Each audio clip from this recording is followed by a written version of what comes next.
back with it. Go on then. Oh. All right, these are the maintenance guys. They do the landscaping. They keep everything looking spick and span out in the hallways. I mean, these condos are nice. And they've worked, how long have you worked here for? 24 years. 24 bloody years. And they've never been inside one of these condos. Well, we're going to remedy that today. High five, high five. High five, high five. Right. Now, Kate's got some dirt on these two. Yeah. This one. Joe. Joe. Yeah.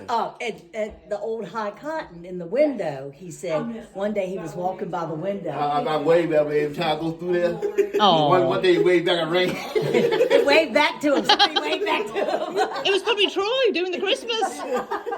Yeah. I'm every time I said, I'm gonna get you one day. Every day I go through and wave at him. Say, hey, mannequin. One day, you getting the trash up. I walked by and I waved at. Or one was standing up and I didn't know it. When she waved, I took off.